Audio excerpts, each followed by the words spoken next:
And now let's take a look at a natural beauty. Under these vibrant blue waters, coral reefs, often called the gardens of the sea, shine like jewels beneath the waves. Countless marine creatures call them home, and they're also a lifeline of people. However, these reefs are facing an unprecedented crisis, bleaching. CGN reporter Huang Yue reports. Under these vibrant blue waters, coral reefs, often called the gardens of the sea, are like jewels beneath the waves. Countless marine creatures call them home, and they're also a lifeline for people. However, these coral reefs are facing an unprecedented crisis, bleaching. We use XR technology to dive into the South China Sea to uncover why are corals losing their colors and what does this mean for our ocean. It's getting warmer. Can you feel it? My colors are fading. My strength is slipping away. What you are seeing right now is one of the biggest challenges the coral reefs worldwide are facing, bleaching.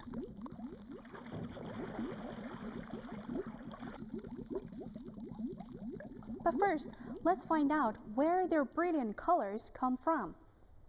The coral skeleton, like the one I'm holding, is actually white. Those beautiful colors we see mostly come from tiny algae called zooxanthellae that live inside the coral. When seawater gets too warm for too long, that's when mass bleaching happens. Rising sea temperatures are just one of the reasons causing widespread bleaching. In addition, scientists say the outbreaks of crown of thorn starfish can devastate corals in some regions. And human activities like overfishing and pollution are also damaging coral reefs. As my colors fade, I'm struggling to survive. Without the algae, I can't make the energy I need. If the waters stay warm for too long, I might not make it. And bleaching isn't something just happening here, it's a global crisis. Most recently, the International Coral Reef Initiative announced about 84% of the Earth's coral reefs have been impacted in a mass bleaching event. Take Great Barrier Reef, for example.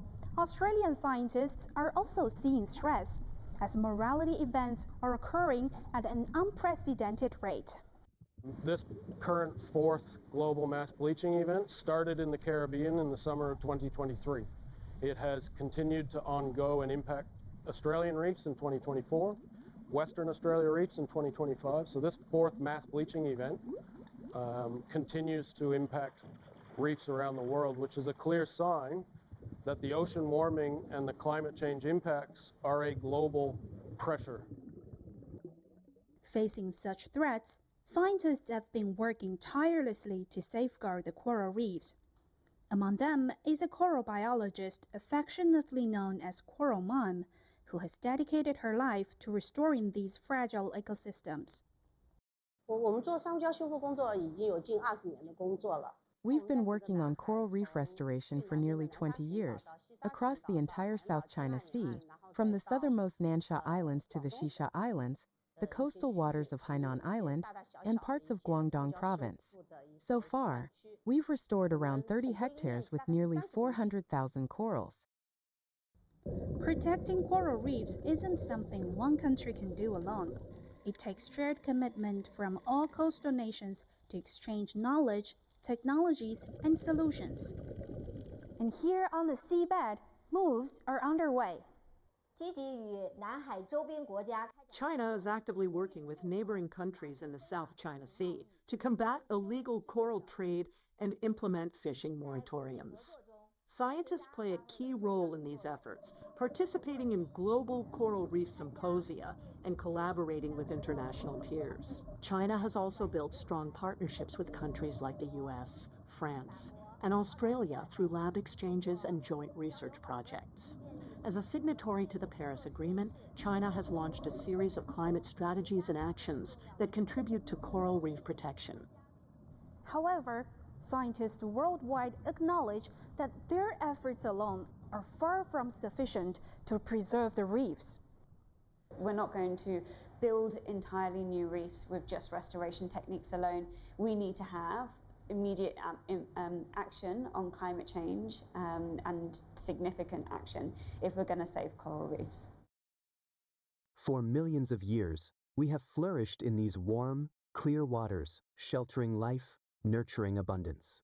Alone, we are fragile, but together, with care and wisdom, there is still a future where we thrive. Coral reefs are more than just marine landscapes. They're nurseries of life, protectors of our coasts, and silent witnesses to humanity's choices. Their whispers carry both a warning and a hope. With every act of preservation, we weave a future where generations to come can still hear their song.